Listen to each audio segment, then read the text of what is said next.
Just when you thought you've seen it all, Marvel throws Monkey Scott Summers into the mix. Sherlock Holmes better watch out because Detective Cyclops is coming for his gig. X-Men Ghost Boxes gave us the gift of Detective Cyclops in 2008. Hailing from Earth 889, this Cyclops is part of a pre-digital culture. He is still protecting the Earth from other dimension threats. This time, the threat is extra-dimensional mutants that have targeted Earth for annexation. Cyclops is part of the X Society, and they are basically the X-Men. They are the protectors of the Earth. Overall, the world looks super cool and vintage, and I absolutely would choose to live there. The art style is really cool, the story seems interesting, plus the characters are all detectives. Like, what more could you want? What the X Society is investigating here is the intentional passing of a mutant from possibly another universe. Scott is a pretty major player in the short series. At the start of the second comic, he goes on a big, introspective, slightly emotional, depressing, reflective monologue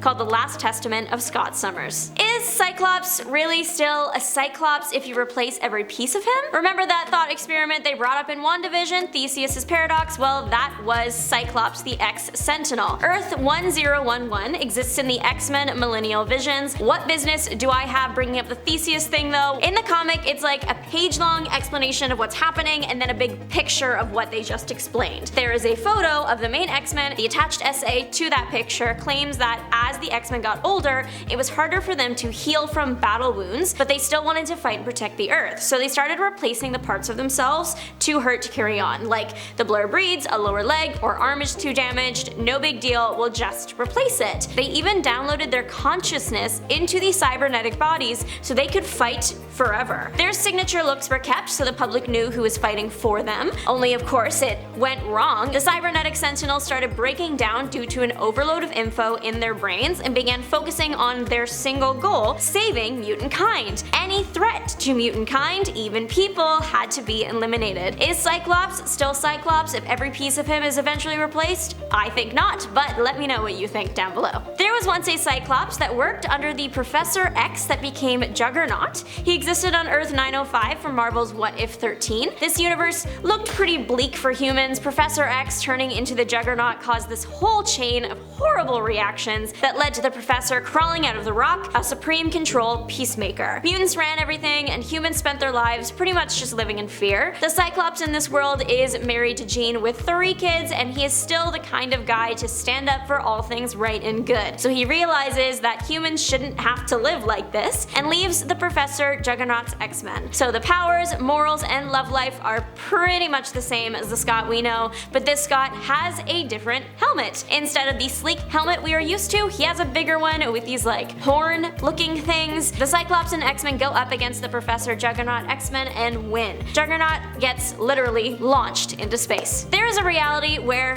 everything is the same, but all mutants are of African American descent, including Cyclops. It's Earth 63 and it's super new. It was dreamed up in 2023's Bishop War College. Lucas Bishop accidentally ended up on Earth 63. He gets transported straight to the front gates of Earth 63's School for Gifted Youngsters and remarks that he had seen it all, but was even shocked by the sight in front of him. Scott Summers and Jean Grey are standing right in front of him, and their outfits are very similar to what they usually wear. They just have Wakandan design influences. As far as I can tell, the only difference between this Cyclops and our Cyclops is their history. Otherwise, it's the same powers and everything like that. Cyclops was once on a Deadpool-led team of X-Men. This version of Cyclops was glimpsed in Deadpool Kills the Marvel Universe issue 4. When Deadpool is jumping around through the nexus of all realities, we see a bunch of different Deadpool variations. One of them is a Professor X-Pool. Professor X-Pool is flanked by Cyclops and Iceman. I don't really want to imagine the implications of combining Professor X and Deadpool, but Cyclops in this universe looks almost exactly the same. The one difference is his super costume is showing a bit more skin. He almost looks like he's wearing a tank top, and I wonder if Deadpool had anything to do with that. There is a Scott Summers out there known as Cyke. He comes from the year 2000, originating in the Big Town comics. This world is known as Earth 110. In this universe, Summers presumably has all the same powers. He is still seen wearing his visor. His outfit looks a bit different. It has what looks like a V on the chest and some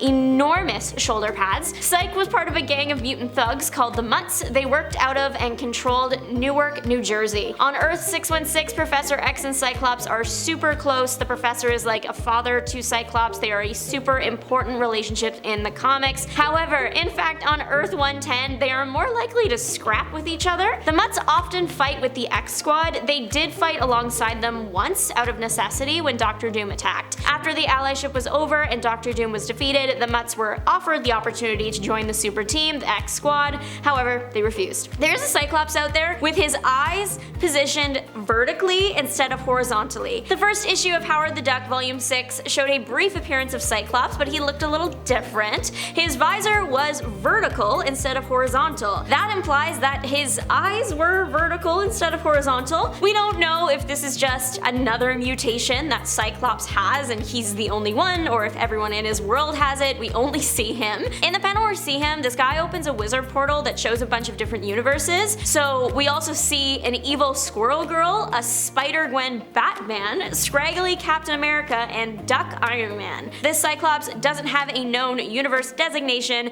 because he's only been seen that one random time. Marvel gave us the gift of an Elizabethan Cyclops. His name is amazing. It is Scotius Summerisle, and he is a witch breed. This takes place in 2003's Marvel 1602. The entire comic takes place in the last bit of the era, and literally everybody is there. I love it when Marvel writers have fun. The backstory for Scotius is that he worked on boats as a kid until his witch breed status was revealed. When that was found out, he wasn't treated very well, but before anything permanent happened, Scotius was found by Carlos Javier to go to his school. Also, Professor Carlos calls the team his mutantor. Iconic. He still met Jean Grey and fell in love with her, but she had to pretend to be a man. It was a whole thing, don't ask. On a mission, Scotius and Roberto, or Iceman, save Angel from the Inquisition, the Spanish Inquisition. In this world, Scotius doesn't really have a visor, it's more just like a pair of cool sunglasses. Overall, I gave them a 10 out of 10, especially Scotius Summerisle. Cyclops looks like a prince already, and he actually was one once. In Uncanny X-Men 153, or Kitty's Fairy Tale, Cyclops plays the noble prince in the story Kitty Concocts. It's a fitting role for the X-Men. He rules over a faraway land and was set to marry none other than the enchanted princess Jean Grey. But then the kingdom was under attack, and Jean allied herself with the primal cosmic forces to save the city, but they made her turn evil, turn into the Dark Phoenix. It started slowly, but eventually the once gentle princess became evil and cursed her friend and fiance. In this world, Jean gave Scott his eyes of death, as they are called there. The prince and wizard Xavier fled the kingdom together, the wizard giving the prince his fancy blindfold. The pair continued to track the evil princess. Their mistake, she attacked them once they found her, or she found them. The other members of the X-Men get picked up along the way. There is a big final battle like all the X-Men comics have, and then Jean Grey's pure soul takes over, returning the evil Dark Phoenix soul to the primal energies of the cosmos. When the Phoenix is gone, Cyclops' eyes return to normal, him and Jean get married finally, and they all lived happily ever after. The Monkeyverse is Earth 8101. It's apparently very similar to Earth 616, aside from all the monkeys.